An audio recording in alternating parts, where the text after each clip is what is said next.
ప్రియమైన దేవుని పిల్లలని మీ అందరికీ క్రీస్తు నామములో శుభాభివందనాలు తెలియజేసుకుంటున్నాను. యేసుక్రీస్తు వారి ఉపమానములలోని అనుమానాలు అనే ఈ సువార్తలకు సంబంధించిన శీర్షికలో మరి ఒక ఉపమానాన్ని గురించి మనం మాట్లాడుకుందాం. ఎందుకంటే వీటిని గురించి ఎవరు ఇప్పటివరకు డిస్కస్ చేసి దీనికి సంబంధించిన సంపూర్ణమైన వివరణ ఇవ్వలేదు. ఎందుకంటే ఇప్పటివరకు మీరు విన్నవి ఎన్ని సందేహాలతో ఉన్నాయో, ఎన్ని అనుమానాలకు దారితీస్తున్నాయో అన్నది మీరు చూశారు, విన్నారు. ప్రియులారా, ఎందుకు మనం ఇంత జాగ్రత్త తీసుకోవాలి అంటే, వాక్య విషయంలో ఏ చిన్న పొరపాటు జరిగినా అది మన ఆత్మీయ జీవితానికి, అంటే మన ఆత్మకు శిక్ష కలిగేటంతటి ప్రమాదకర స్థాయిలో అది ఉంటుంది. ఎందుకంటే వాక్యాన్ని ఏమాత్రం ఒకవేళ కలిపి చెరిపిన వాళ్ళంగా ఒకవేళ మనం ఉంటే తప్పనిసరిగా ఆ శిక్ష ఆత్మకు శాశ్వత కాలం పడుతుంది. కాబట్టి బోధలో బోధించిన, బోధలో తప్పుడు బోధ విన్నా మరి కఠినమైన శిక్ష అనేది బైబిల్లో ఉంది. ఎందుకు మనం బోధ విషయం ఇంత జాగ్రత్త తీసుకోవాలి? మనుషులకు దేవుడు అప్పగించిన ఈ బోధ నిమిత్తం పోరాడాలి అని యోధాపత్రికలో చెప్పాడు. అలాగే బోధ విషయంలో శ్రద్ధ తీసుకోవాలి అనేది బైబిల్ అంతా చదివితే మనకు అర్థమవుతుంది, ముఖ్యంగా క్రొత్త నిబంధన. ఎందుకంటే ఒక్క మాట తేడా జరిగినా సరే ఆయన సహించడు. నువ్వు వెళ్ళి ఆ బండతో మాట్లాడు అన్నాడంతే, కానీ వెళ్ళి కొట్టాడు అంతే. చిన్న పొరపాటు జరిగింది, దెబ్బ తగిలింది బండకి, కానీ దేవుడు నా మాటను మీరు వ్యతిరేకించారు కాబట్టి అసలు మీరు పాలస్తీనాలో ప్రవేశించరు అని ఒక కఠినమైన నిర్ణయాన్ని దేవుడు తీసుకున్నట్లుగా మనకు తెలుసు. అంటే వాక్య విషయంలో అంత శ్రద్ధ కలిగి ఉంటాడంటే అవును, ఖచ్చితంగా. కాబట్టి మనం చదివేటప్పుడు కానివ్వండి, వాక్యం వినేటప్పుడు కానివ్వండి, సత్య సంబంధమైనదై మనం వినేదై ఉండాలి. లేదా చాలా రకాల బోధలు ఉన్నాయి సమాజంలో, అవన్నీ వింటే పరలోక రాజ్యానికి వెళ్ళిపోతామేమో అని ఒకడు భ్రమలో ఉంటే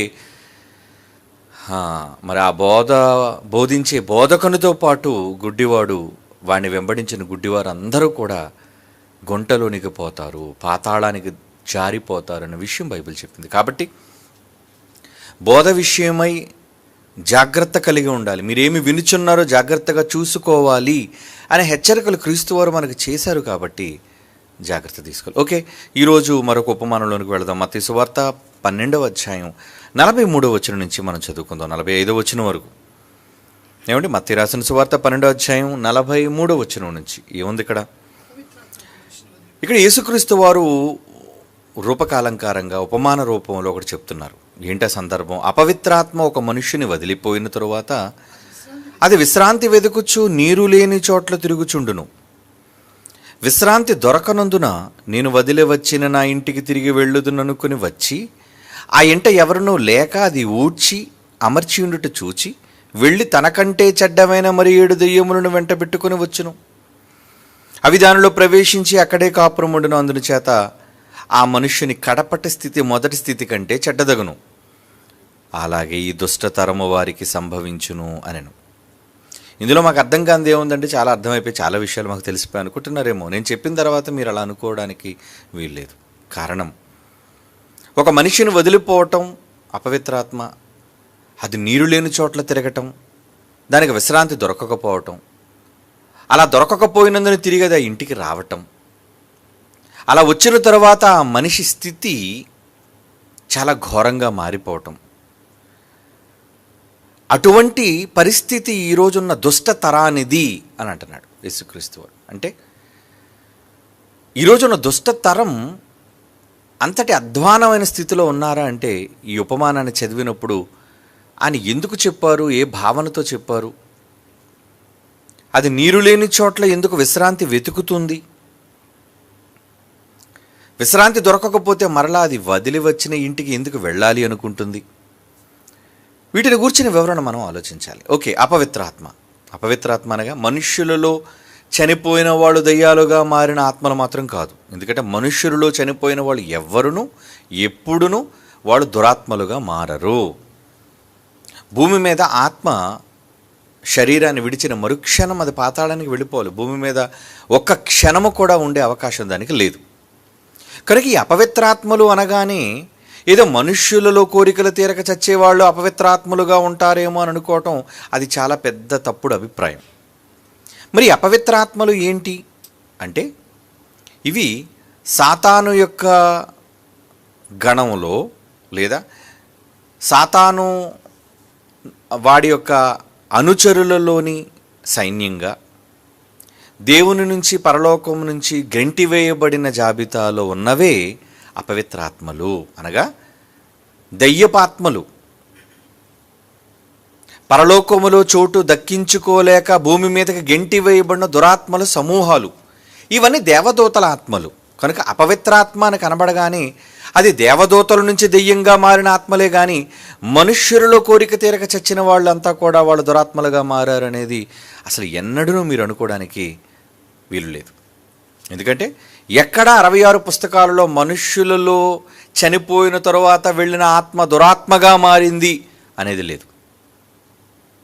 ఓకే, కాబట్టి ఇప్పుడు చదువుదాం ఈ సందర్భాన్ని. ఏమంటున్నాడు? అపవిత్రాత్మ 43వ వచనం 12వ అధ్యాయం మత్తయి సువార్త. అపవిత్రాత్మ ఒక మనుష్యుని వదిలిపోయిన తరువాత, అంటే మొత్తానికి ఒక వ్యక్తిని విడిచిపెట్టింది ఒక ఆత్మ. అది విశ్రాంతి వెతుకుచు, అంటే ఆ మనుషులో ఉన్నంత వరకు దానికి ఏమి లేదనమాట, విశ్రాంతి లేదనే కదా. అంటే మనుష్యులలో అపవిత్రాత్మలు ఉంటాయా? ఉంటాయి. ఒక మనుష్యుని అపవిత్రాత్మ ఆవహిస్తుందా అంటే అవును, ఆవహిస్తుంది. అలా ఆవహించినంతసేపు కూడా అది విశ్రాంతి లేని పనిలో అది ఉంటుంది. అది మీరు గమనించాలి. అది తీరిక లేకుండా ఉంటుంది.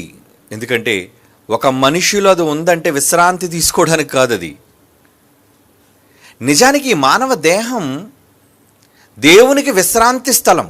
మర్చిపోకండి, నా విశ్రాంతికి స్థలం ఏది అన్నాడు. మందిరాన్ని కట్టించేటప్పుడు బంగారు దేవాలయాన్ని సొలొమోను, ఏంటి నా విశ్రాంతికి స్థలం ఈ ఎకరాల, ఈ బంగారు ఆలయమా? కాదు అంటున్నాడు. చూడండి, అపోస్తుల కార్యాలు మనం చూడగలిగితే 7వ అధ్యాయం, అపోస్తుల కార్యములు 7వ అధ్యాయం 50వ వచనం చూడండి. ఆకాశము నా సింహాసనము, భూమి నా పాదపీఠము. మీరు నా కొరకు ఎలాంటి మందిరాన్ని కడతారు? నా విశ్రాంతి స్థలమేది? అంటే భూమి మీద మనిషి కట్టే దేవాలయాలు దేవునికి విశ్రాంతిని ఇవ్వలేవు. మరి ఏది విశ్రాంతి ఇస్తుంది? మానవ దేహం దేవునికి విశ్రాంతి స్థలం. ఎందుకంటే నేను వారి మధ్య నివసించి సంచరింతును అనే మాట ఆయన మాట్లాడుతున్నాడు. కొరింథీయులకు రాసిన 2వ పత్రిక 6వ అధ్యాయం 16-18 వచనాలు కలిసి ఉంటాయండి. అందులో ఆ మాట మాత్రమే చదువుతాం మనం. నేను వారి మధ్య నివసించి సంచరింతును అంటున్నాడు. చూడండి, ఆయన అంటే దేవుడు విశ్రాంతి తీసుకునే స్థలం మన దేహం అయితే, దయ్యానికి మన దేహం విశ్రాంతికి చోటు కాదు. అది ఎలాంటిదో తెలుసా? వర్క్షాప్. అంటే అది పనిచేసే ఒక కర్మాగారం లాంటిది. అలా దయ్యం, ఒక అపవిత్రాత్మ దేహాన్ని పట్టిన తరువాత అది చాలా రకాలైన ప్రయత్నాలు చేస్తుందండి. మీరు అనుకుంటున్నారు దయ్యం వస్తుంది వెళ్ళిపోతుంది లేదా మన చుట్టూ తిరుగుతుందేమో అనుకుంటున్నారేమో. ఇప్పుడు నేను చెప్పే సందర్భాలు మీరు ఆలోచిస్తే, అమ్మా చాలా రకాలుగా దయ్యాలు ఇన్ని రకాలుగా ప్రయత్నాలు చేస్తాయా అన్న విషయం మీరు అర్థం చేసుకోవాలి. ఎందుకంటే అది వెళ్ళిపోయింది, తిరిగి వచ్చేసరికి ఇల్లు ఎలా ఉందట, ఆ ఇంట ఎవరునూ లేక అది ఊడ్చి అమర్చి ఉండుట చూచి వెళ్ళి తనకంటే చెడ్డమైన మరి 7 దయ్యములను వెంటబట్టుకుని వచ్చును. అంటే దయ్యం లేకపోతే ఇల్లు చాలా చక్కగా అమర్చబడి ఉంటుంది, దయ్యాలు ఉంటే అది పందుల గుడిసెలో ఉంటుంది అని. అంటే అమర్చబడి అని ఎందుకు అన్నాడంటే, అమరిస్తే అంత చోట చాలా చక్కగా ఉంటుంది. ఏమండి, కొందరు ఇంట్లోనికి వెళ్ళాం అనుకోండి, అన్నీ చక్కగా అమర్చబడి ఉంటాయి. వాళ్ళ ఇంట్లో ఏ వస్తువు అయినా సరే, వాళ్ళ షెల్ఫ్స్ కానివ్వండి, వాళ్ళ సోఫాలు కానివ్వండి, బెడ్ కానివ్వండి, ఇల్లు కానీ పరిశుభ్రంగా ఉంటుంది. ఎందుకంటే అందులో మెయింటైన్ చేసేవాళ్ళు ఉన్నారు. అదే పట్టించుకోలేని వాళ్ళు ఉన్నారు అనుకోండి, ఇంటిని చూచి ఇల్లాలని చూడమన్నారు కదండి. అంటే ఎక్కడ చూసినా ధూళి కారబట్టేసి మురికితో చిందరవందరగా అస్తవ్యస్తంగా ఉందంటే దాన్ని సరైన క్రమంలో పెట్టే ఇల్లాలు కాదనమాట ఆ ఇంటి గృహిణి. దాన్ని బట్టి చెప్పొచ్చు. అంటే మానవ దేహం కూడా దయ్యం ఉంటే మాత్రం చాలా చిందరవందరగా ఉంటుంది, అస్తవ్యస్తంగా ఉంటుంది. కానీ అది లేకపోతే మాత్రం ఎలా ఉంటుందటండి? చక్కగా ఊడ్చి అమర్చి ఉండుట చూచి. కనుక దయ్యాలు మనుషుల్లోనికి వస్తాయా, ఉంటాయా? ఏమండి, దీనికి సంబంధించి మనం కొన్ని విషయాలు మనం ఆలోచిద్దాం. అది దయ్యం ఎన్ని రకాలుగా ఎంతకాలం ఉంటుంది అనే విషయాలను మనం ఆలోచించగలిగితే, యోబు గ్రంథం 2వ అధ్యాయం, యోబు గ్రంథం 2వ అధ్యాయం 7వ వచనం చదువుకుందాం. ఏమంటున్నాడు అక్కడ? యోబు గ్రంథం 2వ అధ్యాయం 7వ వచనం, అపవాది యెహోవా సన్నిధి నుండి బయలు వెళ్ళి, అంటే ఒక వ్యక్తిలోనికి ప్రవేశించడానికి ఒక దురాత్మ అవకాశం అడిగింది దేవుణ్ణి. మీకు తెలుసు యోబు సందర్భం. బయలు వెళ్ళి అరికాలు మొదలుకొని నడినెత్తి వరకు బాధగల కురుపులతో యోబును మొత్తను. అంటే చేసేసింది, చూసారు, బాడీని టోటల్గా డ్యామేజ్ చేసేసింది. బాడీ డ్యామేజ్ అయిపోయింది. అంటే నడినెత్తి నుంచి అరికాలు వరకు టోటల్గా దేవుని ఇల్లే కదా దేహం. అది దేహాన్ని టార్గెట్ చేసింది. అది టార్గెట్ చేయగానే దేహం ఎలా మారిపోయిందట? కురుపులు, రోగం. అంటే దయ్యాలు టార్గెట్ చేస్తే శరీరం అలా కూడా మారిపోతాయా? అదే చెప్తుంది బైబిల్. నడినెత్తి మొదలుకొని అంటున్నాడు చూడండి, అరికాలు మొదలుకొని నడినెత్తి వరకు బాధగల కురుపులతో యోబును మొత్తెను. యోబును బాధ పెడుతూ ఉంటే లోనది ఎంతో పని. ఇంతకీ అలా చేసింది ఎవరట? యెహోవా సన్నిధి నుంచి అపవాది బయలు వెళ్ళి వచ్చేసింది యోబు దగ్గరికి. అంటే ఒక అపవిత్రాత్మ మనిషిలోనికి ప్రవేశించింది అంటే అది వెంటనే వర్క్లో ఉంటుంది, పని స్టార్ట్ చేస్తుంది. అది అమర్చబడిన ఇల్లంతటినీ కూడా చిందరవందర చేస్తుంది. అవునా?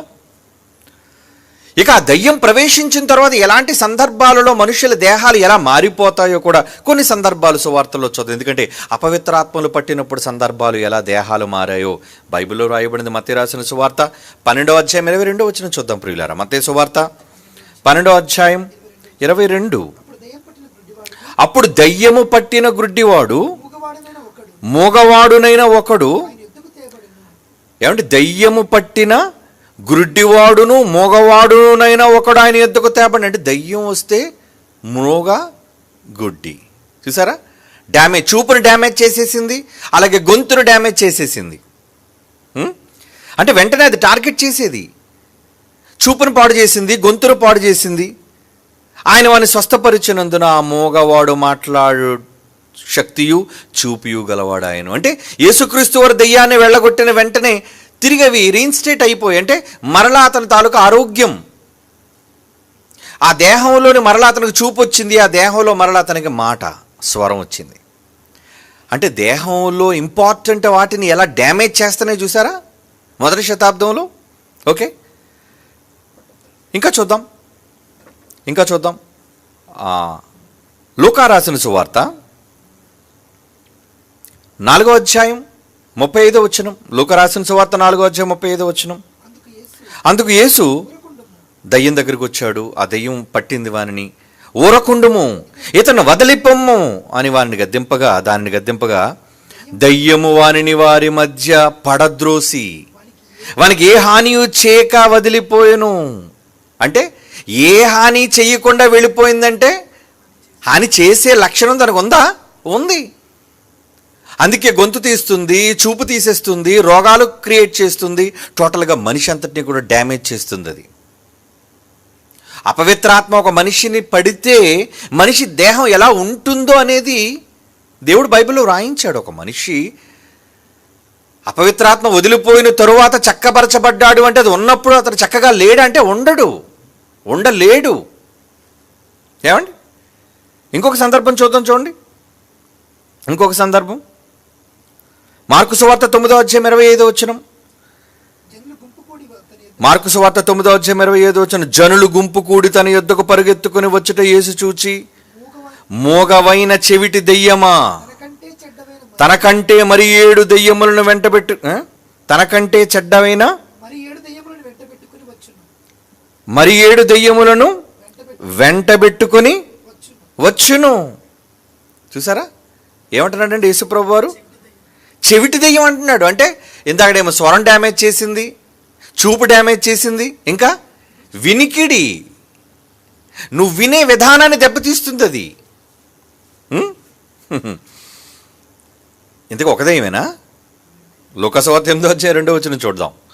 లూకాసువార్త 8వ అధ్యాయం 2వ వచనం. అనగా ఇక్కడ ఒక వ్యక్తి కోసం చెప్తున్నారు, స్త్రీ కోసం. అనగా 7 దయ్యములు వదిలిపోయిన మగ్దలేనే అనబడిన మరియా. ఎన్ని దెయ్యాలు ఉన్నాయటండి ఆవిడికి?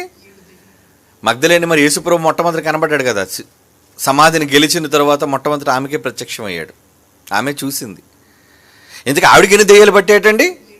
7 దెయ్యాలా? అంటే 7 దెయ్యాలు కూడా ఉంటాయా? ఎందుకుండవు? ఒక మనిషిని వదిలిపోయిన తర్వాత 7 దెయ్యాలు కూడా తీసుకొస్తుంది అది. ఇందాక యేసుప్రభు వారు మార్కు సువార్తలో చెప్పినట్లు 7 దెయ్యాలు తీసుకొస్తుంది అది. అంటే అది శక్తి కోసం, మనిషిని పట్టి పీడించటం కోసం, మనిషిని దేవునికి విరోధంగా మార్చటం కోసం అవసరమైతే తన శక్తిని పెంచుకుంటూ వెళుతుంది. ఒక్క దెయ్యంతో పడిపోయాడు అనుకోండి, వీడికి చాలు, నేను ఒక్కదాన్నే చాలు అనుకుంటుంది. కాస్త స్ట్రాంగ్గా ఉన్నాం అనుకోండి, అది ఏం చేస్తుంది? సంఖ్యను పెంచుకుంటూ పోతుంది. 7 దెయ్యాలు తెచ్చుకుందంటే ఏంటనమాట? ఏమండి, మగ్దలేని మరికి ఎన్ని దెయ్యాలు ఉన్నాయంటే, ఎన్ని దెయ్యాలు వదలగొట్టారట యేసుప్రభు వారు? 7 దెయ్యములు వదిలిపోయిన మగ్దలేన అనబడిన మరియా. 7 దెయ్యాలు ఉండేవా? ఏమండి, 7 దెయ్యాలు ఉండేవా? అవును. లూకా రాసిన సువార్త 8వ అధ్యాయం 30-31 చూడండి. ఇక్కడ చూద్దాం. అంటే 7 సంఖ్య, 1 చూసాం, 7 చూసాం, ఇంకెన్ని? లూకా సువార్త 8వ అధ్యాయం 30-31. యేసు అడుగుతున్నాడు. గెరాసేనుల దేశం సందర్భం మీ అందరికీ తెలుసు. అక్కడ దెయ్యాలు పట్టిన వాళ్ళు 2 మనుషులు ఉన్నారు. వాడు ఒక మాట్లాడుతున్నాడు యేసు ప్రభువుతో. నీ పేరేంటి అని అడుగుతున్నాడు వారిని. చాలా దెయ్యములట. అబ్బో, ఎన్ని ఉన్నాయటండి వానిలో? చాలా దెయ్యములు వానిలో చొచ్చి ఉండెను గనుక వాడు తన పేరు సేన. మేమంతా ఎవరనుకున్నాం? సైన్యం. మేమంతా సేన అంటే సైన్యం అని. సేన అనే పదాన్ని ఆర్మీకి ఉపయోగిస్తారండి. ఇంతకీ సేనలో ఎంతమంది ఉంటారనుకుంటున్నారు? ఏమండి, ఒక సేనా వ్యూహంలో ఎంతమంది ఉంటారనేది మరొక సందర్భంలో ఆలోచన. యేసుప్రభు వారిని నేను కోరుకుంటే పైనుంచి దేవుడు నాకు సేనలను 12 సేనలను పంపించగలడు అని మాట్లాడుతూ ఆ సందర్భాన్ని ఒక్కసారి చూద్దాం. మత్తయి సువార్త 26వ అధ్యాయం 53వ వచనంలో అక్కడ ఉంటుంది చూడండి, ఫుట్ నోట్లో. ముందు సందర్భాన్ని చదువుదాం. మత్తయి సువార్త 26:53. ఈ సమయంలో నేను నా తండ్రిని వేడుకొనలేననియు వేడుకొని అతల 12 సేనా వ్యూహముల కంటే ఎక్కువ మంది దూతలను ఇప్పుడే నాకు పంపడని నీవు అనుకొనుచున్నావా? అంటే 12 సేనా వ్యూహాలను పంపుదరట. ఇంతకీ ఒక సేన అంటే ఎంతమంది ఉందని చూడండి కిందన. 6,000 మంది. అంటే ఒక సేనలో 6,000 మంది. మరి 12 సేనలు అంటే 12 × 6. ఏమండి, అంటే ఇన్ని వేల మంది, 72,000 మందా? అంటే ఇప్పుడు వీడిలో పట్టింది, గెరాసేనుల దేశంలో వాడి శరీరంలో పట్టిన దెయ్యాలు ఎన్నండి? 6,000 దెయ్యాలు పట్టాయా? ఇది ఎక్కడ గొడవ అండి? 6,000 పడతాయా? 6,000 దెయ్యాలు కూడా మనిషిని మరి కంట్రోల్ చేయాలి అంటే, లేదా వాడిని దుర్మార్గుడుగా మార్చాలి అంటే, వాడిలో దయ్యాలు సంఖ్య పెరిగే కొద్దీ వాడిలో దుష్టత్వం, క్రూరత్వం పెరిగిపోతూ ఉంటుంది, తీవ్రత. ఏమండి, మనలోని జబ్బు ఎప్పుడు పెరుగుతుందో తెలుసా అండి? మనలో ఉన్న రోగక్రిములు మల్టిప్లై ఎప్పుడైతే అధికమైపోతున్నాయో అప్పుడు మనం రోగం పెరిగిపోతుంది. మనం యుద్ధం చేయలేం మనం. అప్పుడు డాక్టర్ దగ్గరికి వెళ్తే అతను యాంటీబయాటిక్స్ ఇస్తారు, మందులు ఇస్తారు. ఎందుకంటే ఆ రోగక్రిమిని తగ్గించాలి. ఆ శాతం పెరిగే కొద్దీ మనిషి రోజు రోజుకి నీరసించిపోతుంటాడు. అలా నిర్లక్ష్యం చేస్తే అతడు చచ్చిపోతాడు. కనుక సంఖ్య, శత్రుశేషం అనేది పెరగనివ్వకూడదు. పెరుగుతుంది అంటే దానివల్ల ప్రమాదం ఉందా? ఉంది. ఏమండి, ఒక దెయ్యానికే సమస్య అనుకుంటే 7 దెయ్యాలు వస్తే ఎంత సమస్య? 6,000 దెయ్యాలు ఉంటే ఎంత సమస్య? ఇక 6,000 దెయ్యాల పవర్ ఎంత అనుకున్నారా? మీకు తెలుసు కదా, గెరాసేనుల దేశంలో వాడిని ఇనుప సంకెళ్ళతో బంధించిన అంటాడు చూడండి. ఇంకొక సందర్భంలో చెప్పేటప్పుడు దాని గురించి ఏమంటాడు చూడండి. లూకాసు వార్తలు కదా మనం చదువుకున్నాం, మత్తయి సువార్తలో కూడా ఉంటుంది. అక్కడ ఏమంటాడు చూడండి, ఏం చేస్తుందట, వాడిని బంధిస్తే వాడు ఉండటం లేదటండి. ఎక్కడ ఉండటం లేదు వాడు? వాడి ఇంటిలో ఉండట్లేదు, ఊరిలో ఉండట్లేదట. మత్తయి సువార్త 8వ అధ్యాయం 28వ వచనం చూడండి. మత్తయి సువార్త 8వ అధ్యాయం 28వ వచనం ఏమంటున్నాడు అందులో? గెరాసేనుల దేశానికి వెళ్ళాడు. 2 మనుషులు వచ్చారు, సమాధుల్లోంచి వచ్చారు, మిగుల ఉగ్రులు. ఏంటండి అంత రఫ్నెస్ ఎందుకుంది వాళ్ళలో? దెయ్యాలన్నీ ఉన్నాయి. మరి 7 దెయ్యాలకే పరిస్థితి ఎలాగుందంటే 6,000 దెయ్యాలు పట్టాయి. అంటే ఒక్కొక్కడిని ఎన్ని పంచుకున్నాయి అనమాట, సుమారు సేన అని అన్నాయంటే ఏంటనమాట, వీళ్ళు ఒక 3,000, వాళ్ళు ఒక 3,000, ఇద్దరు కదండి. మరి అనుకుందాం రఫ్గా, ఒక సేన, మా పేరు సేన, చాలా దెయ్యాలు ఉన్నాయి అన్నారంటే మన క్యాలిక్యులేషన్ కోసం తీసుకున్నా అంటే 6,000 దెయ్యాలు పట్టాయి. ఇద్దరిలోనూ చెరో మనిషిలోనూ 3,000 దెయ్యాల. వాళ్ళు ఎలా ఉన్నారటండి? ఉగ్రులై ఉన్నారటండి. వాళ్ళు ఏం చేస్తున్నారు చూడండి, సమాధులలో వాసం ఉంటున్నాడంట. సంకెళ్ళుతోనైనను ఎవడునో వాడిని బంధించలేకపోతున్నాడు.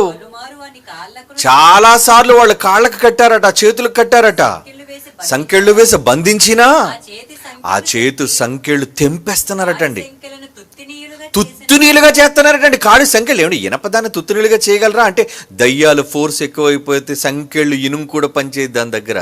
చూసారా పవర్ ఎలా ఉందో? మార్కు సువార్త 5వ అధ్యాయం 5వ వచనం చూడండి. మార్కు సువార్త 5వ అధ్యాయం 5వ వచనం, అందులో ఏమంటున్నాడు? వాడు సమాధుల్లో వాసం చేసి, ఇదే సందర్భాన్ని చెప్తున్నాడు, సమాధుల్లో వాసం చేస్తున్నాడు వాడు. సంకెళ్ళతోనైనను ఎవడును వాడు బంధింపలేకపోయాను. పలుమార్లు వాళ్ళ కాళ్లకును చేతులకును సంకెళ్ళు వేసి బంధించినను. వాడు చేతి సంకెళ్ళను తెంపి తుత్తునీలుగా చేశాడు. ఎవడునో కంట్రోల్ చేయలేకపోతున్నాడు. అంటే అది దయ్యాల యొక్క ఉధృతి. ఇక ఏం చేస్తుందంటే వాడిని రాళ్లతో వాడి శరీరాన్ని వాడే గాయం చేసుకున్నాడు. డ్యామేజ్, బాడీకి డ్యామేజ్ జరిగిపోతుంది. చూసారా, దేహానికి డ్యామేజ్. ఎందుకు డ్యామేజ్? ఈ శరీరం ఎవరిది? దేవుడు నివసించడానికి చేసుకున్న ఒక చక్కటి నిర్మాణం, ఆలయం. నీ దేహం దేవునికి ఆలయం అయ్యని మీకు తెలుసు. ఒక మనిషి అంటే దేవునికి విశ్రాంతి స్థలం. అలాంటి విశ్రాంతి స్థలంలో అవిశ్రాంతంగా పనిచేయడానికి దెయ్యం, ప్రేతాత్మ, దురాత్మ, అపవిత్రాత్మ వాడిలో దూరిపోయి చివరికి వాడిని చెడ్డవాడుగా మలచడం కోసం 1, 2, 100, 1000, వేలుకొచ్చేసిందండి. ఇన్ని వేల దెయ్యాలు వాడిలో ఉంటే ఆ దెయ్యాలు శక్తితో వాడు ఏం మాట్లాడుతున్నాడో తెలుసా అండి? వాడు ఏమని ఉత్తరిస్తున్నాడో తెలుసా? వాడు ఒక సందర్భంలో మాట్లాడతాడండి. ఏం మాట్లాడతాడో తెలుసా? నువ్వెందుకు వచ్చావు, ఇక్కడ మాకు రైట్ ఉంది అనే సంగతి మాట్లాడతాడు చూడండి. అదే సందర్భంలో లూకా రాసిన సువార్త, ఏమండి, లూకా రాసిన సువార్త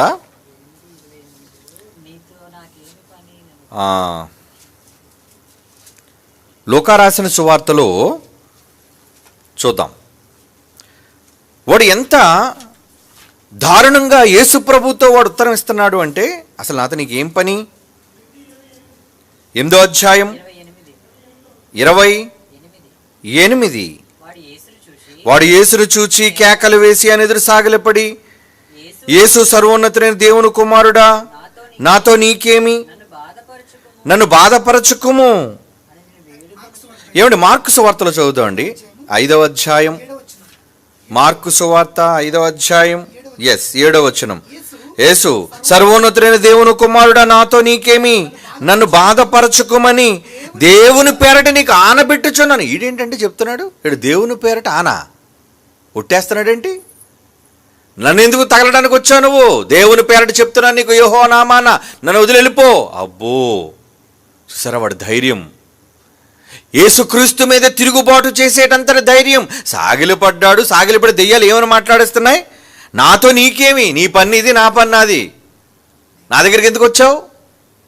ఏమండి, దేవుని పేరట నీకు ఆనబెట్టుచున్నాను, నాకు రైట్ ఉంది, ఇక్కడ ఉండే రైట్ ఉంది. ఏమండి, దేవుడి పేరు చెప్తున్నాయేటండి? చూసారా వాటి పవర్ ఏంటో?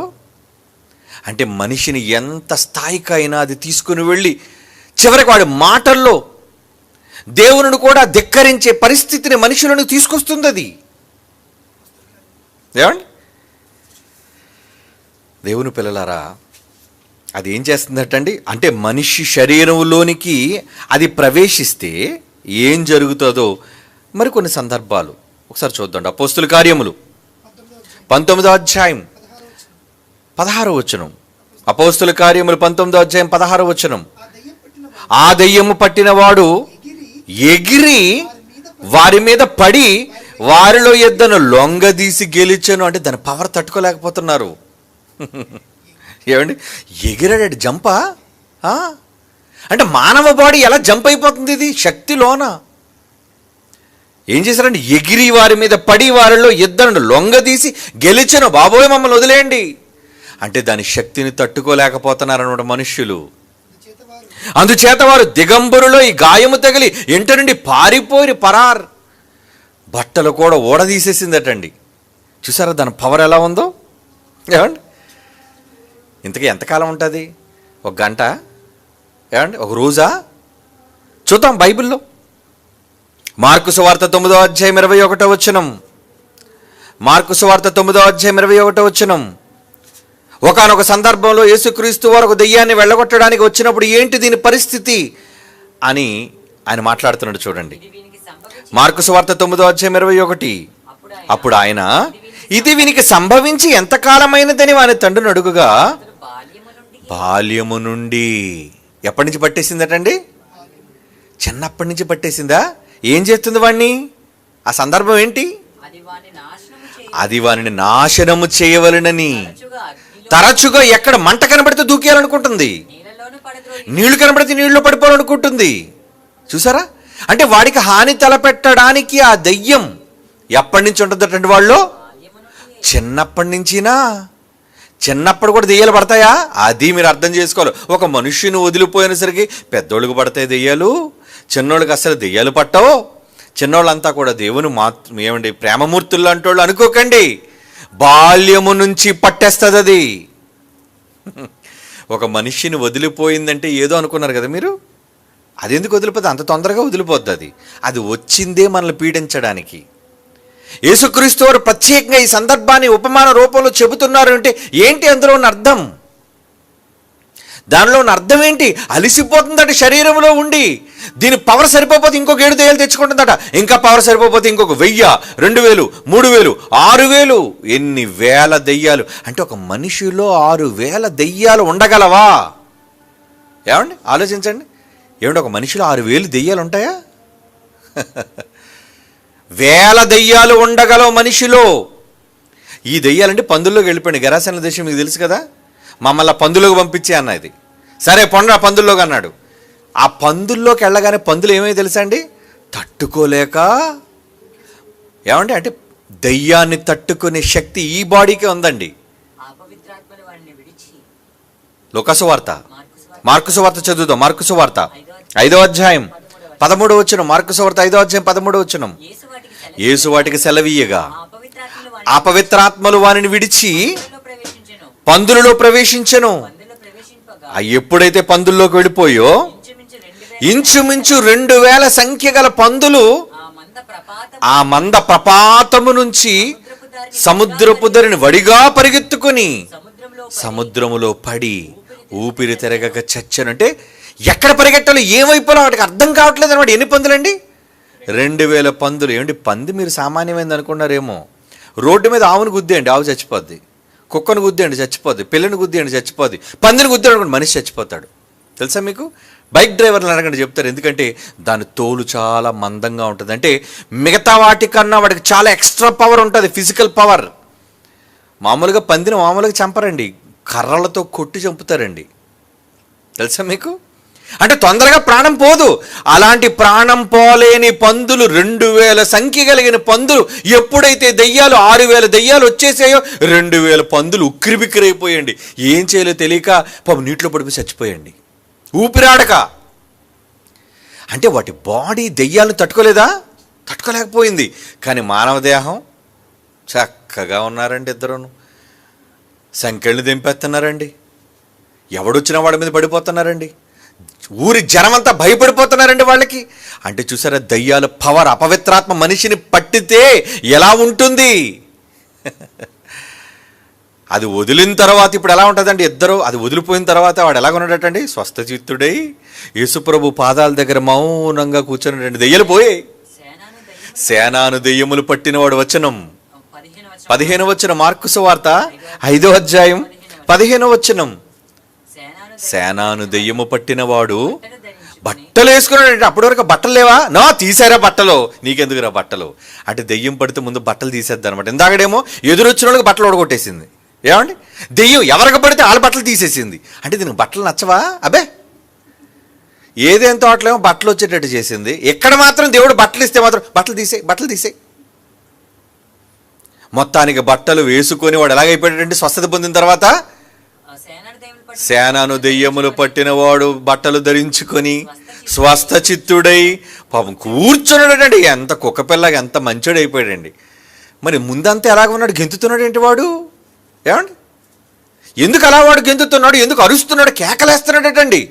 ఆడేం చేస్తున్నాడంటే రాత్రి మగళ్ళు సమాధుల్లోని అక్కడ కొండల మీద తిరుగుతూ కేకలు వేయుచుండనని ఉంటుంది చూడండి. లోకాసువార్త 9వ అధ్యాయంలో ఉంటుంది ఆ మాట, 39:9-39. అక్కడేమో కేకలేస్తున్నాడు, హాని చేసుకుంటున్నాడు, ఏమండి చొంగ కార్చుకుంటున్నాడు. చాలా దారుణంగా ఉంది ఆవిడ పరిస్థితి. అంటే అపవిత్రాత్మ ఒక మనిషిలో ఉంటే ఎంత భయంకరంగా ఉంటుంది పరిస్థితి. ఓకే ఓకే ఎంతకాలంగా ఉందనేది చిన్నప్పటి నుంచి, బాల్యం నుంచి ఉందటండి. నెక్స్ట్ చూద్దామండి, లోకాసువార్త 13వ అధ్యాయం 11వ వచనం చూడండి. లోకాసువార్త 13వ అధ్యాయం 11వ వచనం. అయితే బాలులకు పడుతుంది, ఏమండి పెద్దలకు పడుతుంది. ఇంకా 18 ఏండ్ల నుంచి బలహీనపరుచు దెయ్యము పట్టిన ఒక స్త్రీ. అబ్బో, వీడికి ఎప్పటి నుంచి ఉందటండి దెయ్యంలోన, 18 సంవత్సరాల. ఏమిటి, 1 కాదు 2 కాదండి, 18 సంవత్సరాలు దెయ్యం శరీరంలో ఉంటుందా. ఆ ఉండి ఏం చేసిందటండి, ఆమె నడుము వంగిపోయి ఎంత మాత్రము చక్కగా నిలబడలేకుండాను. ఏసావును చూచి రమ్మని పిలిచి, అమ్మా అని బలహీనత నుండి విడుదల పొంది ఉన్నావని ఆమెతో చెప్పి ఆమె మీద చేతులుంచగానే ఆమె చక్కగా నిలువబడి దేవుని మహిమపరిచెను. నీ నడుము ఉంచేస్తుంది, నీ గొంతుతో కేకలు వేయిస్తుంది, నీ స్వరం లేకుండా చేస్తుంది, నీటిలో దూకేటట్టు చేస్తుంది, నువ్వు ఆత్మహత్య చేసుకునేటట్టు చేస్తుంది, నీకు గాయపరుచుకునేటట్టుగా చేస్తుంది. చూసారా, ఇవన్నీ అపవిత్రాత్మ దేహాలలో ఉంటే జరిగే ప్రక్రియలు.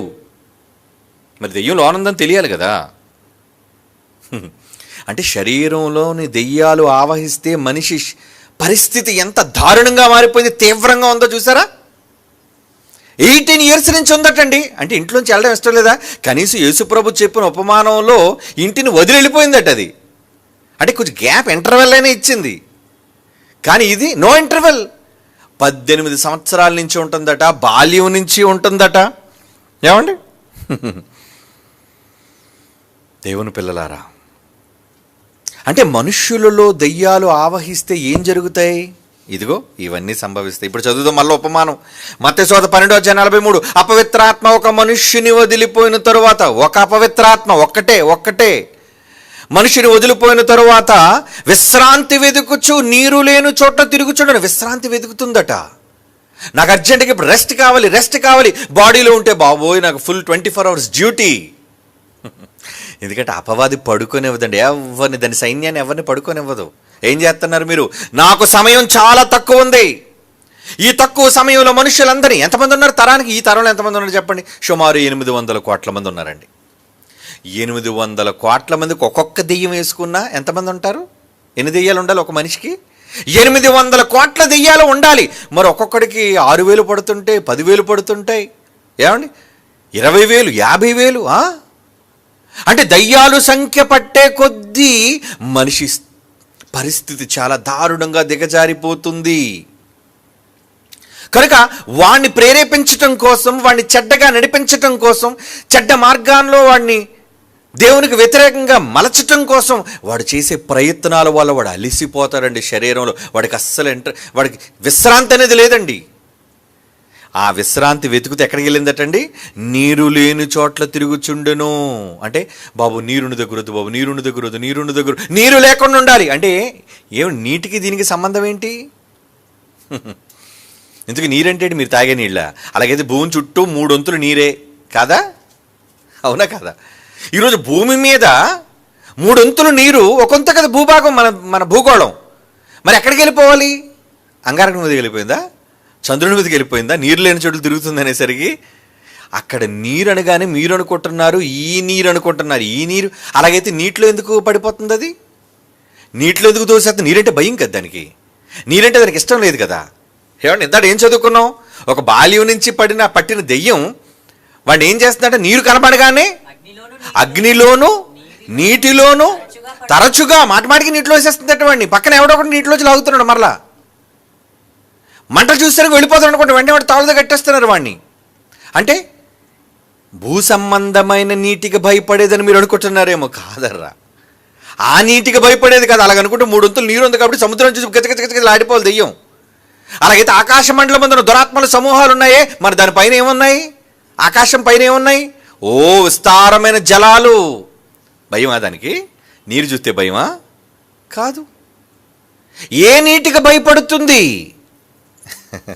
అది మీరు ఆలోచించాలి. బైబిల్ ఏం చెప్పింది దానికి? ప్రకటన గ్రంథం 17వ అధ్యాయం. ప్రకటన గ్రంథం 17వ అధ్యాయం 15వ వచనం చూడండి, ఏమంటున్నాడు? ఆ దూత ఏమంటుందట? ఆ దూత నాతో ఇలాగూ చెప్పెను, ఆ వేశ్య కూర్చున్న చోట నీవు చూచిన జలములు ప్రజలను, జనసమూహములను, జనములను, ఆయా భాషలు మాట్లాడు వారిని సూచించును. అంటే ఇంతకీ జనములను దేనితో పోలుస్తున్నాడు? ప్రజలను దేనితో పోలుస్తున్నాడు? మళ్ళా చదువుదాం. నీవు చూచిన జలములు, నీకు కనబడుతున్నాయి నీళ్లు.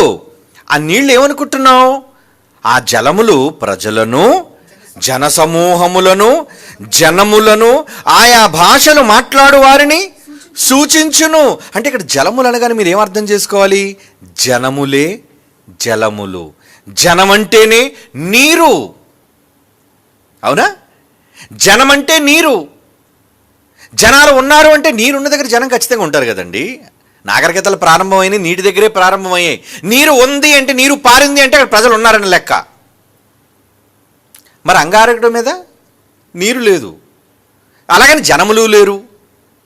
కనుక ఇక్కడ నీరు లేని చోట్ల తిరుగుచుండనంటే ప్రజలు ఎక్కడైతే ఉండరో అక్కడ తిరుగుతుంది. బాబు ఈ ప్రజలు వద్దురా బాబు, వీళ్ళు చూసారంటే వీళ్ళు పని నాకు విపరీతమైన పని, వీళ్ళలోనికి దూరిపోవాలి, వీళ్ళు ఎన్నెన్నో చెయ్యాలి, నాకు అవిశ్రాంతంగా పని నాకు పడిపోతుంది, నాకు అస్సలు రెస్ట్ దొరకటం లేదు. కనుక ప్రజలు లేని చోట్లు ఎక్కడైనా కావచ్చు, ఈ విశ్వంలో ఎక్కడైనా కావచ్చు, అంతరిక్షంలోకి పోవచ్చు. ఎందుకంటే మొత్తం దురాత్మల సమూహాలని ఈ అంతరిక్షంలోనే మొత్తం ఉన్నాయండి. ఎన్ని ఉన్నాయట? 1, 2? ఏమండి? కోట్ల కోట్ల కోట్ల సమూహాలండి అవి. మనము పోరాడున్నది ఎవరితో అంటున్నాడు? మనము పోరాడున్నది ఎఫ్సీలకు రాసిన పత్రిక 6వ అధ్యాయం 12వ వచనం చూడండి. ఎఫ్సీ పత్రిక 6వ అధ్యాయం 12వ వచనం, అనగా మనం పోరాడున్నది శరీరులతో కాదు కానీ ప్రధానులు ఉన్నారట, అందులో అధికారులు ఉన్నారట, ప్రస్తుత అంధకార సంబంధపు లోకనాథులతో ఉన్నారంట, ఆకాశ మండలమందున్న దురాత్మల సమూహములతో పోరాడుచున్నాము. సమూహాలే, సైన్యాలే, అంటే మొత్తం ఉన్నాయి. ఎందుకు ఇన్నోటున్నాయి? ఎందుకు భూమి మీద ఆకాశ మండలంలో కేంద్రీకరించి ఉన్నాయి? ఏమండి, ఒక మనిషిని పాడు చేయడానికి ఒక దెయ్యం సరిపోద్దని మీరు అనుకుంటున్నారేమో. నో. కొన్ని సందర్భాల్లో మనుషులను క్రూరులుగా మార్చడానికి ఆ రోజు ఎంతమందిని తీసుకొచ్చింది? అది ఒక మనిషిని చెడగొట్టడం కోసం, అతని పరిస్థితిని దిగజార్చడం కోసం, ఒక్కదాని శక్తి చాలక అనేక దెయ్యాల శక్తిని అది కలగలుపుకొని వచ్చిందండి. అదే కదండి మత్తయి సువార్త యేసుప్రభువు వారు చెబుతున్న ఉపమానంలోని భావం అదే. ఎందుకు చెబుతున్నాడు? ఈ తరము దుష్ట తరము వారికి సంభవించును. ఈ మానవ సమాజానికి సంభవించే విధానం అదే అంటున్నాడు. చూడండి ఎంత స్పష్టంగా చెప్తున్నాడు ఆయన. ఆయన ఉపమానం చెబుతున్నాడు అంటే ప్రస్తుత పరిస్థితి, ప్రపంచ పరిస్థితులు ఎలా ఉన్నాయి. ఏదో యేసుప్రభు సరదాగా ఉపమానం చెప్పాడేమో, దెయ్యం ఒక మనిషిని వదిలి వెళ్ళిపోయింది, విశ్రాంతి దొరక్క తిరిగి వచ్చింది, 7 దెయ్యాలు తీసుకొచ్చింది, ఆడేదో పాడైపోయాడు అనుకుంటున్నారా? కాదు. ప్రపంచంలో యావత్తు దేవుని సంతతంతటినీ కూడా వాడు ఆవహించడానికి, దుష్టులైన వారిని ఇప్పుడు ప్రేరేపించు శక్తి అంటాడు చూడండి. ఇంతకీ ఇప్పుడు ప్రేరేపిస్తుంది ఎవరు? ఎఫ్సీలకు రాసిన పత్రిక. ఏమండి, ఇప్పుడున్న సమాజాన్ని ప్రేరేపిస్తున్న శక్తి ఎవరు అనుకుంటున్నారు? అపవాది. చూద్దాం. ఎఫ్సీలకు రాసిన పత్రిక ఏమండి, ఎఫ్సీ పత్రిక 2వ అధ్యాయం 2వ వచనం చదువుతాం ముందు. ఎఫ్సీ పత్రిక 2వ అధ్యాయం 2వ వచనం, మీరు వాటిని చేయిచు వాయుమండల సంబంధమైన అధిపతి. వాయుమండలం అంటే ఏంటి? ఈ భూమి చుట్టూ వాయువు ఉందండి. అంటే టోటల్గా వాడు భూమి చుట్టూ కేంద్రీకృతమై ఉన్నాడు. చంద్రుడు, అక్కడ వాయువు లేదు. అంగారకుడు, అక్కడ వాయువు లేదు. వాయువు లేని చోటు దానికి ఏం పని? మిగతా గ్రహాల్లో దెయ్యాలు ఏం చేస్తాయి? ఈ పనికి మాలిన శాస్త్రవేత్తలందరూ కూడా ఏదో ఇతర గ్రహాల్లో ఏలియన్స్ ఉన్నాయని, ఏమండి, అక్కడ వాటికి ఏం పని? అసలు జీవరాశులే లేవు అక్కడ, ఏలియన్స్ అనేవే లేవు, అబద్ధం. కానీ మానవ కంటికి కనిపించని దయ్యపు సమూహాలు ఎక్కడున్నాయట? వాయుమండల సంబంధమైన అధిపతి.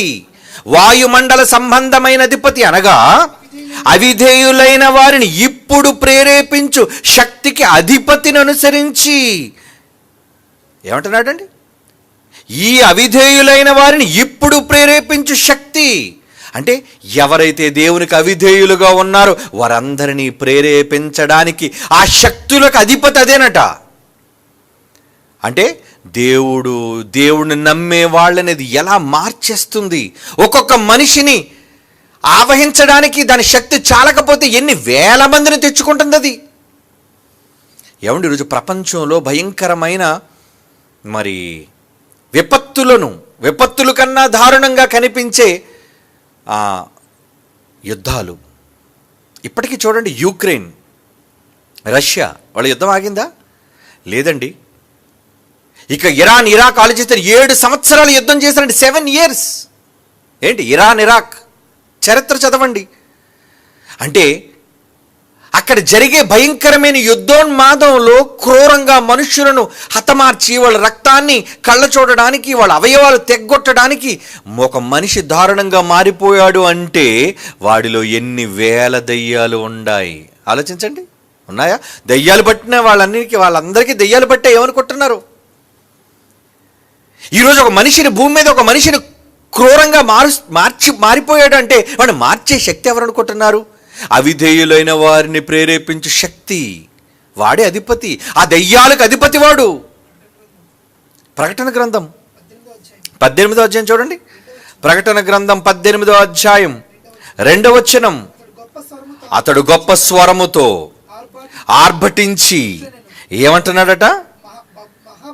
మహాబాబెలు, బబులోను కూలిపోయెను, అది దయ్యములకు నివాస స్థలము, ప్రతి అపవిత్రాత్మకు ఉనికి పట్టు, అపవిత్రమును అసహ్యమునైన ప్రతి పక్షికి ఉనికి పట్టు. ఏమండి, అంటే మొత్తానికి దేవుడి యొక్క వాయుమండల సంబంధమైన అధిపతి. అంటే ఈ భూమి చుట్టూ వాయువు ఉంది కదండి, గాలులు ఉన్నాయి కదండి, ప్రాణవాయువులు. అక్కడ మనుషులు ఉన్నారు కనుక ఈ భూమి చుట్టూ మొత్తం ఆవహించాయి. ఈ ఆవహించిన ఈ దురాత్మలన్నిటికీ కేంద్రస్థానం ఎక్కడ అనుకున్నారు? బైబిల్ చెప్పిందండి. చదవండి ఆ మాట. అతడు గొప్ప స్వరముతో 18:2 ప్రకటన గ్రంథం, గొప్ప స్వరముతో ఆర్భటించి ఏమంటున్నాడు? మహాబాబెలు, బబులోను. బబులోను అంటే ఏమనుకున్నారు? అదేనండి ఈ రోజున్న మిడిల్ ఈస్ట్, ఏషియాలోని బాబెలు. ఒకనాడు బాబెలు గోపురం కట్టారే, అదే ఈ రోజున ఇరాక్, బాగ్దాద్. అక్కడే కదండి వీడు యుద్ధం చేశాడు. ఇరాన్, ఇరాక్ యుద్ధాలు అక్కడే జరిగాయండి. సద్దాం హుస్సేన్ యుద్ధం అక్కడే చేశారండి, గల్ఫ్ యుద్ధం. ఈ రోజున భయంకరమైన ప్రపంచాన్ని వణికించే తీవ్రవాదులు ఎక్కడున్నారు? ఆ మిడిల్ ఈస్ట్ మధ్య ప్రాంతంలోనే ఉన్నారు వాళ్ళంతా.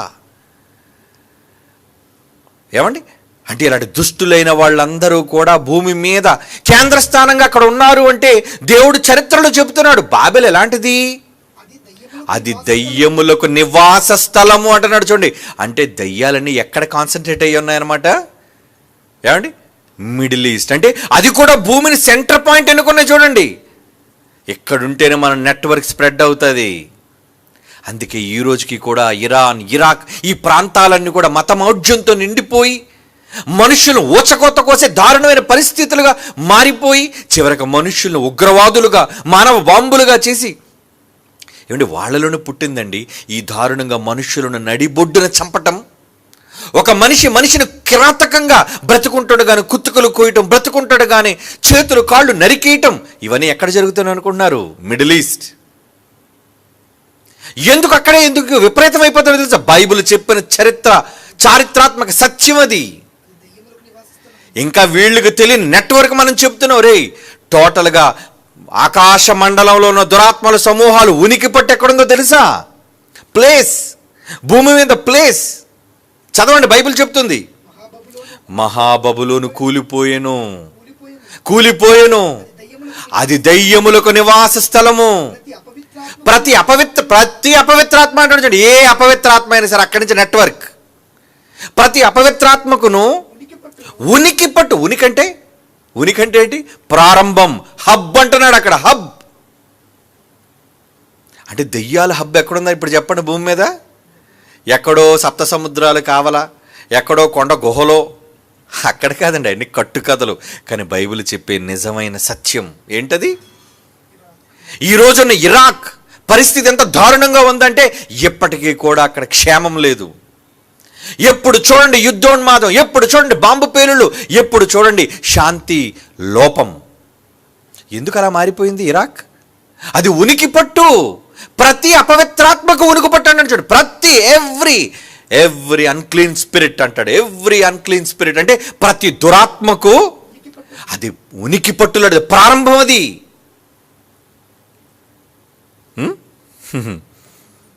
ఇంకేమన్నాడంటే ప్రకటన గ్రంథం 17వ అధ్యాయం 5వ వచనం. ప్రకటన గ్రంథం 17వ అధ్యాయం 5వ వచనం చూడండి. దాని నొసట దాని పేరు రాయబడిందట. ఏం పేరు రాయబడిందట? వేశ్యలకును భూమిలోని హేయమైన వాటికిని తల్లి అయిన మహాబబులను. అదే తల్లి.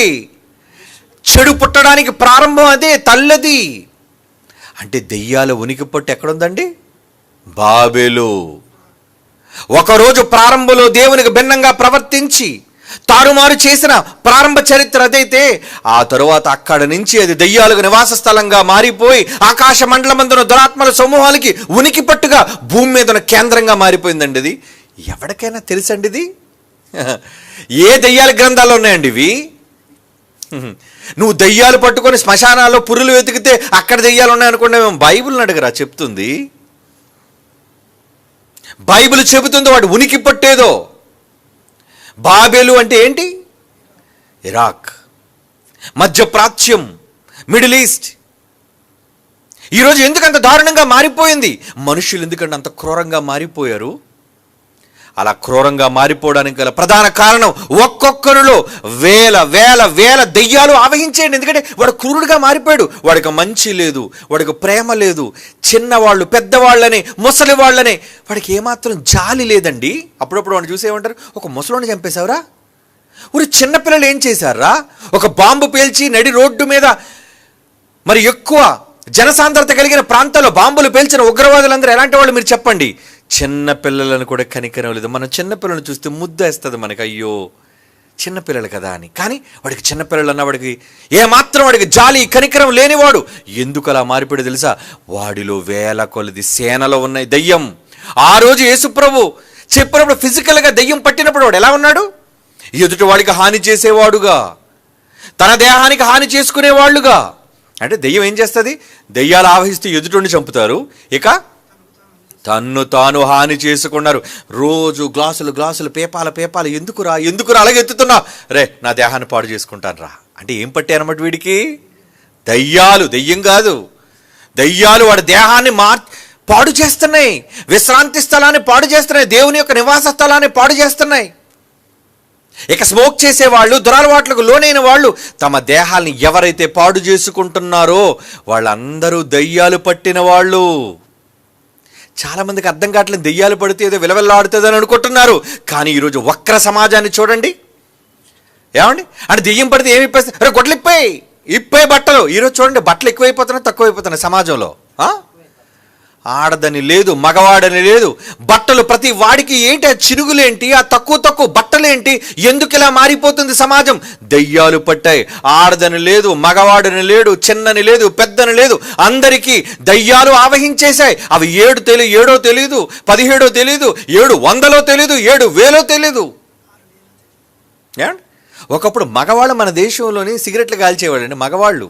కానీ ఇప్పుడు చూడండి కల్చర్ ఎలా మారిపోయింది. ఒక ఆడది కూడా పబ్బులకు వెళ్ళి మందు కొట్టి సిగరెట్ స్మోక్ చేస్తుందంటే ఏం పట్టింది దానికి? దయ్యాలు ఆవహించేసాయి. దాని దయ్యాన్ని పట్టి దాని శరీరాన్ని ఆవహించేశాయి. కేకలు ఇక తిని తాగి ఊరుకుంటారా? ఏమండి దమ్మరదం కేకలేరా? ఏమండి గానా బజానా చేయరా? అంటే ఏంటి అర్థం? ఎందుకు ఇలా పిచ్చివాళ్ళుగా సమాజాన్ని మార్చేసిందో తెలుసా? ఆ దేహాలను అది విశ్రాంతి లేకుండా దయ్యాలు పట్టి పీడిస్తున్నాయి. దీని చెంతలతో కొడితే వెళ్ళిపోద్దా? ఏమండి వేపకొమ్మతో కొడితే పోతుందా? పిచ్చి వాళ్ళకి ఎలా వెళ్ళగొట్టాలో తెలియక వీళ్ళు చేసే జిమ్ముక్కులు, మ్యాజిక్కులు అవన్నీ వీడికొక రకమైన దెయ్యం. ఇలా దొంగ బాబాల పేరట, దొంగ బోధకుల పేరట దెయ్యాలను వెళ్ళగొడుతున్నా అని చెప్పి ఈ నాటకం ఆడుతున్నారే, వీడిలో కూడా చాలా దెయ్యాలు ఉన్నాయి. ఎందుకంటే మోసపరిచే దెయ్యం. అపవిత్రాత్మ మనిషిని పడుతుంది అంటే చూసారా ఎన్ని రకాలుగా, ప్రపంచంలో అనేక రకాలుగా ఈరోజు అపవిత్రాత్మలు 800 కోట్ల మందిని పట్టి పీడిస్తున్నాయండి. 800 కోట్ల మందిని. ఎవరైతే దాని తాలూకా తంత్రములను తెలుసుకుంటారో వాళ్ళు మాత్రమే దాని నుంచి బయటపడగలరు. అందుకే పౌలు అన్నాడు, మేము అపవాది తంత్రములను ఎరుగని వారము కాము, మాకు తెలుసు. ఇలా చూడగానే వాడు మాటలు వెంటనే అర్థమైపోయింది, వీడికి దెయ్యం పట్టేసింది. కొందరు చూడండి మాట్లాడుతున్నప్పుడు ఒక ఆడది కానీ మగాడు కానీ వాళ్ళు మాట్లాడే మాటలను బట్టి అర్థమైపోతుంది వీళ్ళకి పట్టేసింది. వీళ్ళకి వాళ్ళ జుట్టు విరబూసుకోరు, వాళ్ళకి కూరలు ఉండవు, పళ్ళు ఉండవు, వాళ్ళ రూపం వికృతంగా ఉండదు, కానీ వాళ్ళ దేహం కలుషితం అయిపోయింది. మాటలతో కలుషితం, ఆలోచనలతో కలుషితం. ఏమండి శరీరానికి హాని చేసే ప్రమాదకరమైన వస్తువులతో వాళ్ళకి శరీరం ఏమైపోయిందండి? కలుషితం. వాళ్ళు వేసే కేకల వల్ల కలుషితం, వాళ్ళు తాగే పానీయాల వల్ల కలుషితం, వాళ్ళ దేహాలు డ్యామేజ్ అయిపోతున్నాయి. ఏమండి గుట్కా కైని ఇవన్నీ తినటం వల్ల ఒరే క్యాన్సర్ వస్తుందిరా, నోరు పోద్దురా, నీ ప్రాణమే పోతాదురా అని ఎవడనో బొమ్మలు చూపించి వాడికి ఆపరేషన్ చేసి వాడికి వచ్చే గడ్డలు టోటల్గా ఈ చంపంతా ఒక దవడంతా తీసేసిన ఫోటో దాని మీద వేసినా ఎంత ధైర్యంగా కొనుక్కొని తింటున్నారండి? కొనుక్కోట్లేదా? అంటే భయం ఉందా? తినరా, కైని తినరా బిడ్డ, కాల్చరా, పెట్టెలు కాల్చరా బిడ్డ. డాక్టర్ కూడా కాలుతున్నాడండి ఆఖరికి. ఏమండి సమాజానికి వైద్యం చేసి బాగు చేయవలసిన డాక్టర్ కూడా ఈరోజు స్మోక్ చేస్తున్నాడంటే వాడి దేహానికి ఏం పట్టింది? దయ్యం. వాడి శరీరానికి గాయం, హాని. వీటిని తీసుకోవడం వల్ల శరీరం హానికరంగా మారిపోతుంది. అంటే వీళ్ళందరికీ ఏం పట్టాయన్నమాట? దయ్యాలు. అంటే ఈరోజు ప్రపంచంలో ఎన్ని కోట్ల మందిని దేవునికి విరోధంగా మార్చడానికి ఎన్ని దయ్యాలు ఈరోజు ప్రపంచంలో కోట్ల దయ్యాలు తిరుగుతున్నాడు. ఒక్కొక్కళ్ళు ఎన్నెన్నోనే తెలీదు. అంటే వాడు చేసే దుష్ట పనులు బట్టి, వాడు ప్రవర్తించే దుర్నీతిని బట్టి, వాడు చేసే తప్పుడు కార్యక్రమాలను బట్టి, దాన్ని బట్టి వాడిలో దయ్యాలు శాతం చాలా చాలా దయ్యాలు ఉన్నాయి. అయితే వీడిలో ఈరోజు సమాజంలో మనుషులను చూస్తే అపవిత్రాత్మలు పట్టిన వాళ్ళుగా ఉన్నారండి వాళ్ళు. అంటే ఎన్ని కోట్ల దెయ్యాలు ఈరోజు ప్రపంచ మనుషులను దేవునికి అవిధేయులుగా మార్చడం కోసం అవిశ్రాంతంగా పనిచేస్తున్నాయి. అప్పుడప్పుడు విశ్రాంతి కోసం బయటకు వచ్చినా విశ్రాంతి కోసం వెతికిందట. రండి మళ్ళీ మన ఉపమానం దగ్గరికి వెళ్ళిపోదాం. మత్తయి సువార్త 12:43. అపవిత్రాత్మ ఒక మనిషిని వదిలిపోయిన తరువాత, ఎందుకు వదిలిపోయింది? మొత్తానికి వాడు మంచివాడుగా మారటం వల్ల, లేదంటే ఏమంటే దీని విశ్రాంతి కోసమో, మొత్తానికి అది బయటకు వచ్చేసింది. బయటకు వచ్చి ఏం చేసింది? అది విశ్రాంతి. నాకు కాస్త రెస్ట్ కావాలి, వీడు పాడు చేయటంలో నేను చాలా బిజీ అయిపోయాను, నాకు అసలు ఏమాత్రం విశ్రాంతి దొరకటం లేదు, కనుక ఒక్కసేపు నేను వీడిని విడిచిపెడతానని విడిచిపెట్టి ప్రజలు లేని చోట్ల తిరుగుచుండెను. మళ్ళీ ప్రజలు కనబడితే అందరూ దూరాలుగా, మళ్ళీ పని దీనికి, కనుక నీరు అనగా ప్రజలు లేని చోట్ల తిరుగుతుంది. విశ్రాంతి దొరకనందున ఎటు చూసినా జనమే. ఎక్కడ చూడండి ప్రజలు. విశ్రాంతి లేదు దానికి. విశ్రాంతి దొరకనందున నేను వదిలి వచ్చిన నా ఇంటికే పోతాను. ఎందుకంటే చాలా దౌర్భాగ్యంగా మారిపోయింది సమాజం. నేను వీళ్ళందరినీ పాడు చేయడం కంటే నేను వదిలొచ్చిన ఆ ఇంటిని పాడు చేయడం బెస్ట్ అనుకొని మరలా తన పాత ఇంటికి వెతుక్కుని వెళ్ళి, ఆ ఇంటి ఎవరినూ లేదు. అప్పటికి వాడు ఏమైపోయాడు? ఎప్పుడైతే దయ్యాలు ఆ దేహాన్ని విడిచిపెడతాయో వెంటనే మనిషి ఉత్తముడైపోతాడండి. ఏమంటే మంచి వాక్యాలు విన్నప్పుడు మనిషి ఎంత చక్కగా మారిపోతాడు. భాష మారిపోతుంది, బ్రతుకు మారిపోతుంది, పద్ధతులు మారిపోతాయి. కానీ అలా మారిపోయిన మనిషిని చూచి మరలా అపవాది, అయ్యో వీడేటి ఎంత మంచిగా మారిపోయాడు, ఏడు యేసుప్రభువు నమ్ముకున్నందుకు తాగుడు మానేసావా, యేసుప్రభువు నమ్ముకున్నందుకు స్మోకింగ్ మానేసావా, ఎంత భక్తుడు అయిపోయావు నువ్వు. అది విశ్రాంతి వెతుకుచు వదిలి వచ్చిన నా ఇంటికి తిరిగి వెళ్ళుదును కొని వచ్చాయంటే ఎవరు నువ్వు లేక అది ఊడ్చి అమర్చి ఉండుట చూచి చాలా చాలా పర్ఫెక్ట్గా మారిపోయాడు మనిషి. అంటే దెయ్యాలు ఉంటే మనిషి ఇలా ఉంటాడు, దెయ్యాలు వదిలేస్తే చాలా పర్ఫెక్ట్గా మారిపోతాడు. అలా అమర్చి ఉండుట చూచి, ఎందుకు తనకంటే చెడ్డవి తెచ్చింది, నా చెడుతోనే ఇంక వీడికి పని చేయట్లేదు, ఎందుకంటే వీడు భక్తుడైపోయాడు, వీడు మార్చాలి, వీడు వాక్యం నేర్చుకుంటున్నాడు, వీడిని బలపరచాలి, వీడు బలంగా పొందేశాడు, నన్ను రానివ్వటం లేదు, నా ఒక్క ఫోర్స్ వీడికి సరిపోవటం లేదు, కనుక దానికంటే చెడ్డవైన మరి 7 దెయ్యాలు తెచ్చిందటండి. మరో 7 దెయ్యాలు తెచ్చేసిందటండి. తెచ్చి ఏం చేసింది అది? అవి వానిలో మొత్తం వెళ్ళిపోయేటండి. వానిలో ప్రవేశించి అక్కడనే కాపురముండును. ఇక విడిచిపెట్టి వెళ్ళకూడదు. ఒకప్పుడు నా ఒక్కడ సింగిల్ ఫోర్స్ సరిపోయింది వీడికి, కానీ ఇప్పుడు వీడు భక్తుడుగా మారిపోయాడు కనుక వీడిని ఏం చేయాలి? మొత్తం మనమంతా సమిష్టిగా ఇప్పుడు వీడిని పాడు చేద్దాం, మన ఫోర్స్ పెంచాలి. అంటే ఒక మనిషిని పాడు చేయడానికి దెయ్యాలు సంఖ్యను పెంచుకుంటూ వెళ్ళిపోతాయి. అది మీరు అర్థం చేసుకోవాలి.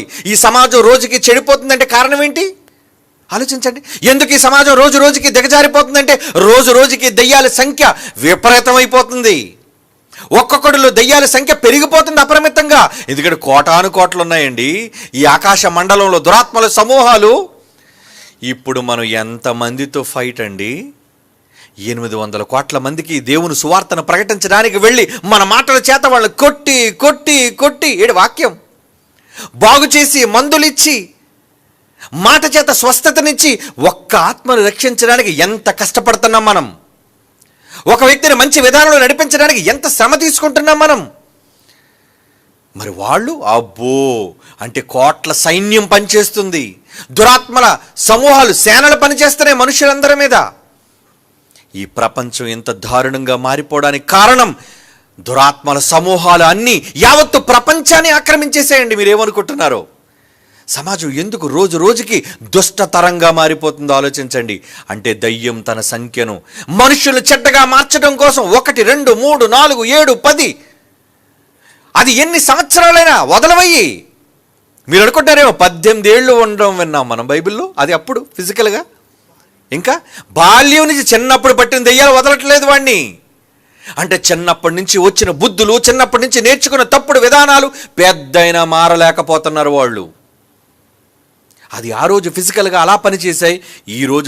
ఈరోజు ప్రతి మనిషిని కూడా దేవునికి వ్యతిరేకంగా అపవిత్రమైన మనిషిగా అపవిత్రాత్మలు ఎలా మార్చేస్తున్నాయి చూడండి. అదే లింక్ చేసేప్పుడు యేసుప్రభువు వారు అందుకే ఆయన అంటున్న చివరి మాట ఏంటి? 45వ వచనం, అందుచేత ఆ మనుష్యుని కడపటి స్థితి మొదట్లో ఇంకా కాస్త మామూలుగా మాట్లాడేవాడు. ఏమండి? మొదట్లో కాస్త మామూలుగా పలకరించేవాడు. ఇప్పుడు వాని కడపట స్థితి మొదటి స్థితి కంటే చెడ్డదగును, చాలా చెడ్డవాడిగా మారిపోయాడు వాడు. అలాగే ఈ దుష్ట తరము వారికి సంభవించునను. అంటే ఈ తరం ఇప్పుడు ఎలా ఉంది? ఆ రోజు సొదొమ గొమొర్రా తరం ఎలా ఉంది? పసిబాలురు మొదలుకొని పెద్దవాళ్ళు వృద్ధుల వరకు వచ్చే మగాడైనా పర్లేదు, ఆడవాళ్ళైనా పర్లేదు, పాడు చేసేస్తాం. ఈరోజు సమాజం ఎలా ఉందండి? ఈరోజు చూడండి, సినిమాలు, ఈరోజు తీస్తున్న సినిమాలు కానివ్వండి, ఈరోజు చూస్తున్న సీరియల్ కానివ్వండి, సిరీస్ కానివ్వండి, అందులో ఎంత దుష్టత్వం వచ్చేస్తుందో తెలుసండి. ఒరే, మగళ్ళు ప్రేమించుకోండిరా, ఆడవాళ్ళు ప్రేమించుకోండిరా, సహజీవనం చెయ్యండిరా, ఇవి నేర్చుకుంటారండి. ఒక మగవాడు చేసే పని ఆడది చెయ్యాలనుకోవడం, తప్పుడు విధానంలో సంతోషాన్ని పొందాలనుకోవటం, డ్రగ్స్ అని, రకరకాల మత్తు పదార్థాలని, పానీయాలని చెప్పి టోటల్గా వ్యవస్థ అంతా డ్యామేజ్. ఎంత దారుణంగా డ్యామేజ్ అయిపోతుంది. కారణం ఏంటో తెలుసండి? కోట్ల కొలది సేనలు పనిచేస్తున్నాయి వాటి వెనక. ఈ దుష్టతరానికి సంభవిస్తుంది. వాటి ఫోర్స్ పెంచేసుకుంటున్నాయి. ఏమండి, సాతానుగాడు తన ఫోర్స్ని ఎంతగా పెంచుతున్నప్పుడు ఇప్పుడు దాన్ని ఫైట్ చేసే ఫోర్స్ ఎవరో? మనమేనండి, దేవుని జ్ఞానాన్ని నేర్చుకున్న మనం. మరి మీరెంతమందిని ఫోర్స్ని సంపాదించారు చెప్పండి? దాని ఫోర్స్తో, దాని సైన్యంతో ఆలోచిస్తే మన సైన్యం ఎంత? ఒక్కొక్కరుగా, 2గా, 3గా, 10 మందిగా పోరాటం అండి. ఈ సమాజంతో పోరాటం, ఈ సమాజాన్ని క్రీస్తునంతగా నడిపించడం కోసం పోరాటం, ఈ సమాజం దాని యొక్క దుస్థితి నుంచి కాపాడడం కోసం మనం చేస్తున్న పోరాటం. ఏమండి, పబ్లిక్గా వెళ్ళి ఒక కుల వ్యవస్థ కోసం మాట్లాడుతున్నాం, పబ్లిక్గా వెళ్ళి ఈరోజు సమాజంలో దారుణమైన వ్యవస్థను ఏకిపారేస్తున్నాం. మనమంతా ఎందుకు చేయాలి చెప్పండి? అవి చెప్పకపోతే దుష్ట సంబంధమైన సమాజంగా, దుష్టతరంగా మారిపోయి చెడ్డ దెయ్యాలు సంఖ్య పెరిగిపోయి అందరినీ తమ వైపు మార్చేసుకుంటున్నాయి అవి. యేసు ఆనాడు చెప్పాడండి, ఈ ఉపమానంలో యేసు చెప్పాడు, నాయన అవిశ్రాంతంగా పనిచేస్తున్నాయి అవి. ఒక మనిషిని కడపటి స్థితి మొదటి దానికన్నా చెడ్డదైపోయింది. ఏమండి, మీకు తెలుసు కదండి, ప్రారంభం కన్నా తరువాత రోజులు మారే కొద్ది వ్యవస్థ ఎంత దారుణంగా మారిపోతుందో. ఏమండి, బ్లాక్ అండ్ వైట్ సినిమాల్లోని ఆ పదజాలాలకి, ఇప్పుడు రీసెంట్గా ఉన్న ఈ సినిమాలో పదజాలాలకి, డైలాగులకి, ఆ ద్వంద్వ అర్థాలు కానివ్వండి, ఆ వ్యంగ్యమైన ఏమంటే రచనలు కానివ్వండి, ఇక వాళ్ళ వేషధారణ కానివ్వండి, వాళ్ళ మాటలు కానివ్వండి, డైరెక్ట్ బూతులండి, డైరెక్ట్గా బూతులు మాట్లాడుతున్నారు వాళ్ళు. అయ్యో, పక్కన చిన్నపిల్లవాళ్ళు ఉన్నారు, పెద్దలు ఉన్నారు అని ఏమాత్రం సంస్కారం లేనట్టుగా. ఎందుకు సమాజం ఇంత దారుణంగా దిగజారిపోతుంది? దుష్ట సంబంధమైన తరానికి సంభవిస్తున్నాయి అంటున్నాడు. అందుకే అలాగే యేసుప్రభు అంటున్న మాట, అలాగే ఈ దుష్ట తరము వారికి సంభవించును. సంఖ్య పెరిగిపోతుంది, అపవాది సంఖ్య పెరిగిపోతుంది. మరి యుద్ధం చేసేవాళ్ళ సంఖ్య పెరగాల? రండర్రా, యుద్ధాన్ని చెయ్యాలి. మనం కనిపించని అదృశ్య శక్తులతో చేయవలసిన యుద్ధం.